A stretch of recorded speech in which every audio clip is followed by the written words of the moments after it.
Olá, meus amigos, tudo bem com vocês?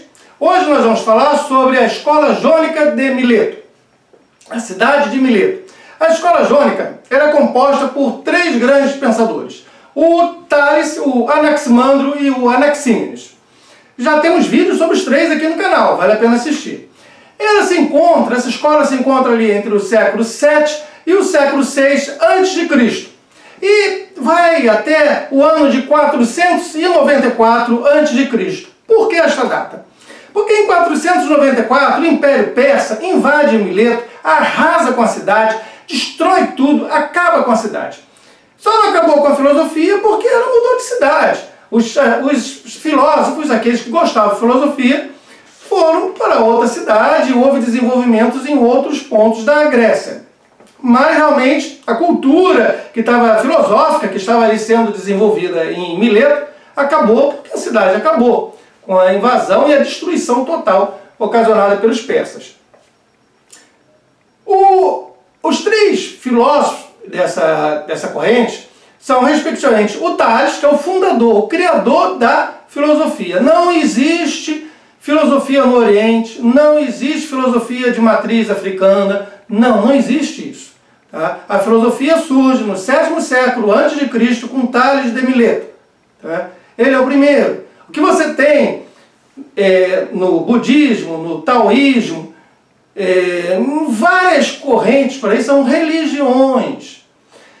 Religiões onde a explicação se dá por meio de crença, se dá por meio do mito, e não pela observação e por explicações baseadas na razão. Mesmo que explicações simplistas aos olhos de hoje, mas baseadas na observação e na razão, e não em deuses, ou no sobrenatural, ou no místico, ou no espiritual. Isso não está presente. E o Tales, da mesma forma que o Anaximandro e o Anaxímenes, eles vão entender que tudo que existe se originou a partir de uma única substância, um único elemento. E esse único elemento, segundo o Tales, vai ser o úmido, a água. Segundo o Anaximandro, vai ser o áperon, que é indeterminado, é sem limites, ele é indefinido, ele é ilimitado, infinito. Tá? Então seria o áperon, tá? Sem limites, do Anaximandro. Segundo o Anaxímenes, seria o ar, seria uma névoa densa, o sopro. Então, estes elementos vão variar de acordo com cada um desses autores. Se acredita que o Anaxímenes foi discípulo do Anaximandro, que por sua vez foi discípulo do Tales. Agora, mesmo variando o elemento, que eles colocam como sendo o elemento único, tá? O primeiro princípio, o princípio primordial, o princípio único, tá? Essa arqué, tá? Não muda uma coisa. Tudo que existe surge a partir de um único elemento. Eles são considerados, a partir do Aristóteles, como físicos. Vem de physis, do grego physis, são os físicos. Mas no sentido de filósofos da natureza. E por que isso? Porque o principal interesse deles não é como vai ocorrer no 5º século a.C. com Sócrates, que o Sócrates vai estar interessado no humano. Ele está mais interessado numa antropologia, estudo desse humano. Não, eles não estão interessados nisso. Eles estão interessados no universo. Como é que o universo foi criado? De onde veio o universo? De onde veio o cosmos? Eles estão interessados na física. Eles estão interessados na natureza, em estudar a natureza, tudo que está à nossa volta. Tudo que existe no universo. Esse é o interesse deles. É a origem de tudo. Como tudo que existe se originou. Né? Então, este é o principal interesse deles. Daí serem os físicos ou filósofos da natureza. E a explicação, isso é importantíssimo, e como eu falei logo no início do vídeo, é isso que vai demarcar o surgimento da filosofia. E é isso que vai fazer com que estes sejam filósofos e os outros, tá, que você possa falar em outras regiões do mundo, não sejam filósofos. Né? É a questão da explicação mítica e religiosa. Eles não adotam isso, gente. Não adotam. você fazer uso de deuses, de seres fantásticos, de coisas sobrenaturais. Não, isso não está presente, isso não vale. Não vale no jogo. O que vale? Vale a observação. Eu vou observar tudo à minha volta e por meio da minha razão, meu único instrumento é a minha razão. Por meio da minha razão eu vou procurar explicações. Explicações baseadas na observação e na razão. Mas às vezes é a primeira vez na história da humanidade em que isto é feito. É claro que as primeiras explicações elas vão ser mais rudimentares. Você não vai querer comparar com uma explicação dos dias atuais. Mas é fantástico que eles tenham feito isto. É fantástico. Tá? Eles iniciaram ali a filosofia, o início do conhecimento racional filosófico. Todos os três, o Tales, o Anaximandro e o Anaxímenes, são monistas. Ou seja, eles acreditam que tudo se origina a partir de uma única substância, de um único elemento, que é a arqué. Tá? É este elemento primordial, tá? Esse primeiro princípio, esse princípio único, a arqué, tá? São todos monistas. E também eles aceitam então esse princípio único, esse primeiro princípio, mas eu queria deixar claro uma coisa. Não se trata da criação. Não. Tá? Eu falei que eles são materialistas. Beleza. Tá? Eles veem que esse elemento, entendeu, há de constituir a tudo. Tá? E é um elemento material. Por isso que eles são materialistas. Agora, vamos pensar na temática judaico-cristã.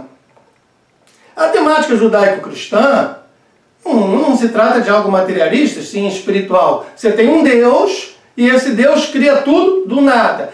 Inclusive o tempo e o espaço, e ele está fora, ele é transcendente, está fora do tempo e do espaço, fora da criação, que a criação vem a partir dele. Tá? Ora, isso não ocorre. Para os gregos, não há esse conceito de criação. Os gregos considerariam um absurdo você falar que algo pode ser criado do nada. Tá? Isso não existe. Então, quando eu falo neste elemento único, nessa arqué, e às vezes eu até utilizo a palavra criação, não é no sentido judaico-cristão de criação do nada. Não, em hipótese alguma. É mais no sentido de uma composição, de uma organização, de uma estruturação. A matéria já existia. Tá? Essa matéria é composta pela arqué. Beleza. E a arqué vai lhe dar as leis, vai organizar, vai estruturar esse cosmos. Mas não vai criar do nada, não. Isso não existe. Nem vai ser um Deus pessoal. Também não. Mas vai ser divino. E por que vai ser divino? Aí é uma coisa interessante. O Deus cristão, judaico-cristão, ele tudo cria porque ele é Deus. Ou seja, ele é uma criatura divina, então ele tem o poder de tudo criar. Neste caso, a arqué não é isto. Mas quando eu constato que a arqué tudo constituiu, tudo organizou, elaborou as leis, tá? Porque essas leis da natureza, tudo que rege, é a partir da arqué. Então ela é divina pelo feito dela. Para ela ter feito tudo isto, era algo de divino. Entendeu a diferença? É o oposto. Estes filósofos, eles estão interessados no estudo do cosmos. Mas quando eu falo em cosmos, não é no sentido atual. Você vai pegar o cosmos de Carl Sagan. Não é isso não, tá, gente? Não é cosmos como os físicos hoje o entendem. É cosmos no sentido de ordem, tá? De ordenamento. A ordem, o cosmos é a ordem, que está em oposição ao quê? Ao caos, tá? E eles vão estudar o cosmos, o universo, essa ordem que nós observamos em tudo. E vão fazer perguntas fundamentais. Mas mais importante ainda do que as perguntas que eles vão fazer, é as respostas que eles vão dar. Porque nessas respostas, como eu falei ainda há pouco, eles vão deixar de lado o sobrenatural, o mítico religioso, e vão fazer uso somente da observação e do racional.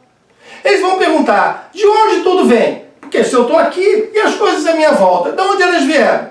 Eles vão perguntar qual a origem e de que é composto essa criação. Tá? Porque as coisas à minha volta, tá? O que compõe cada coisa, tá?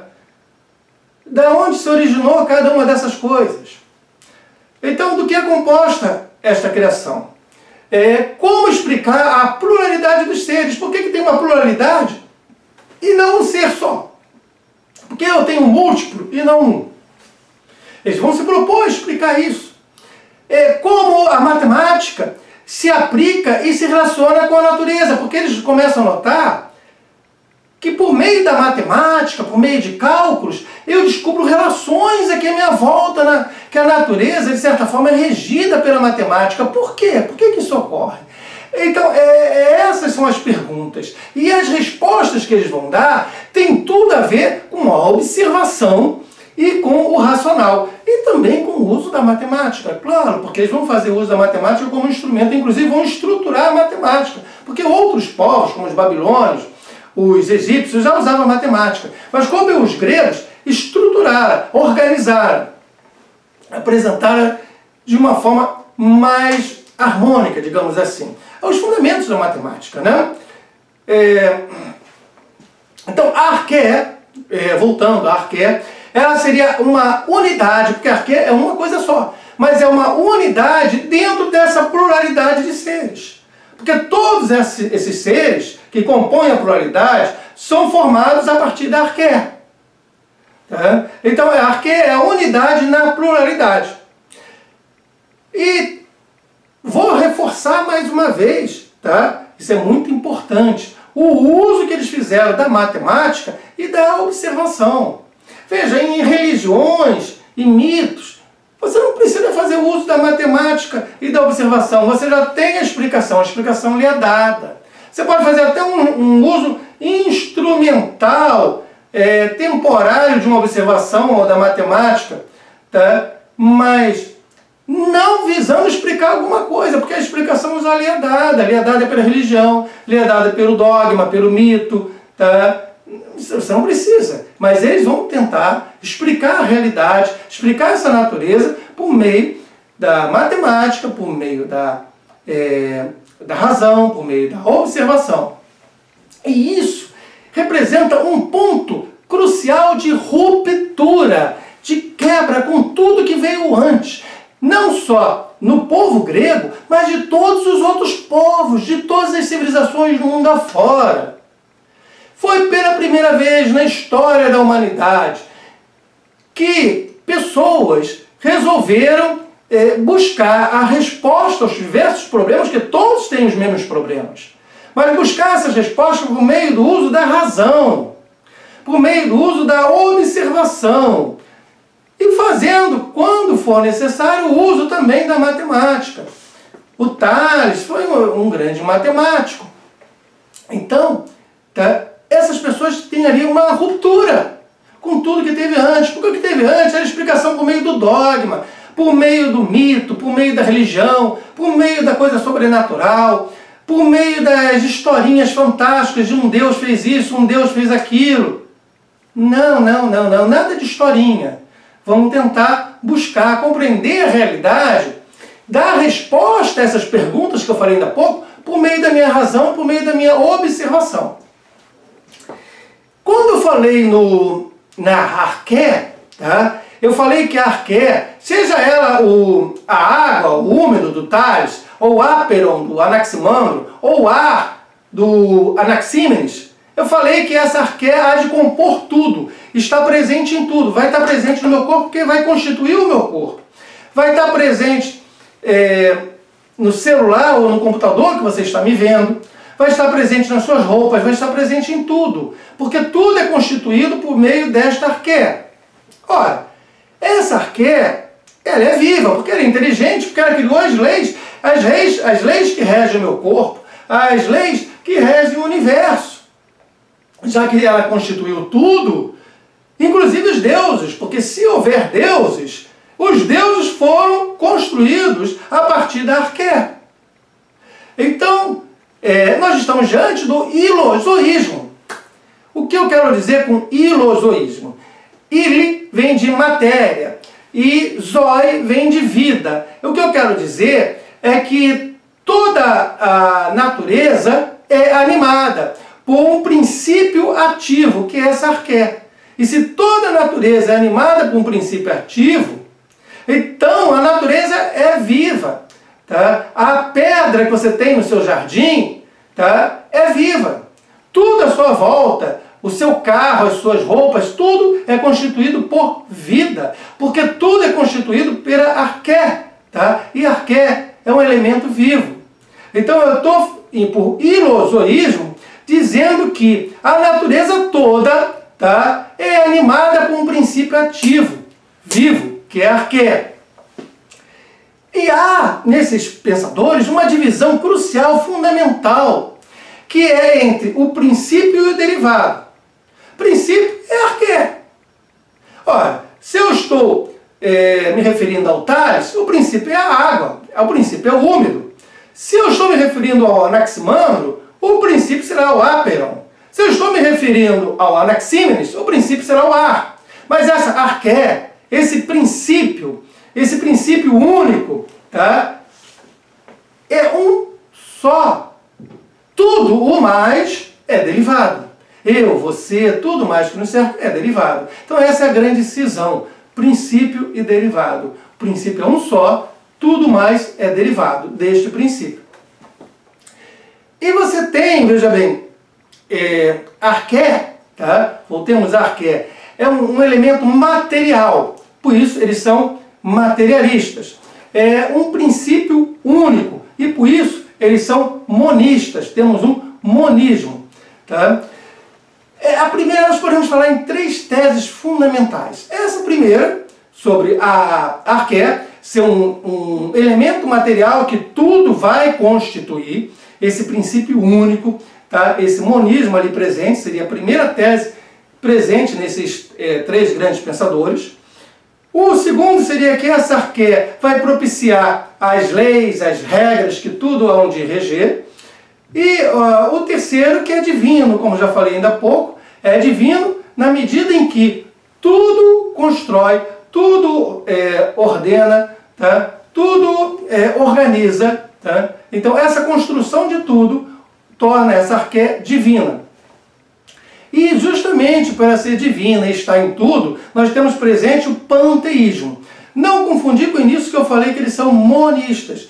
Eles são monistas porque é uma substância só, um único elemento que é a arqué. Mas eles são também panteístas, porque eles enxergam esta arqué em tudo que existe. E essa arqué tem algo de divino. Então, por ter algo de divino, eles são panteístas, ou seja, pan, tudo, tel, Deus. Eles veem Deus em tudo. Tudo a participação divina.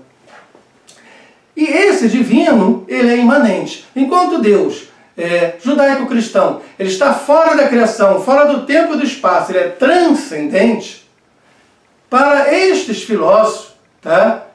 Esta divindade, este divino, está dentro das coisas. Então ele é imanente, se irradia a partir das coisas à nossa volta.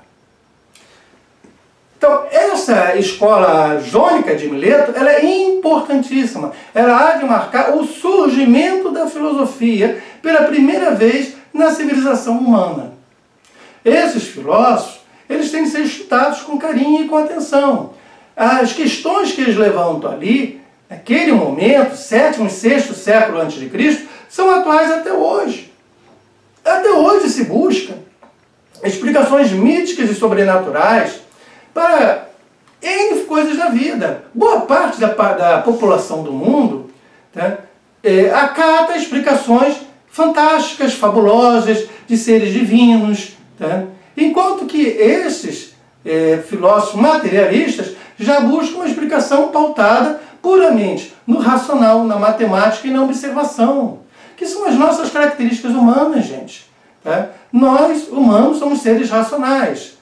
Então, uma questão que nos venha, eu não preciso e não devo fazer uso da crença cega em alguma coisa. Eu devo fazer uso, sim, da minha razão, tá? Da minha observação. Agora, diante desse problema, propor uma solução que possa se aproximar da verdade, ao invés de acatar uma solução pronta, inquestionável, tá? Seja sobre deuses no Olimpo, de Zeus ou outros deuses, tá? O raio é feito por Deus, ou se eu for para outra cultura, uma cultura nórdica, eu terei o Thor, tá? O deus do trovão.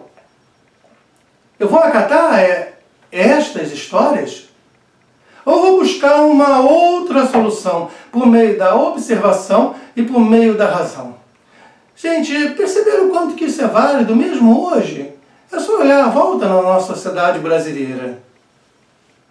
Bem, gente, eu espero que vocês tenham gostado e que pensem um pouco sobre o que foi falado aqui. Há textos sobre todos esses filósofos nos nossos blogs, Ser Escritor e Comportamento Crítico.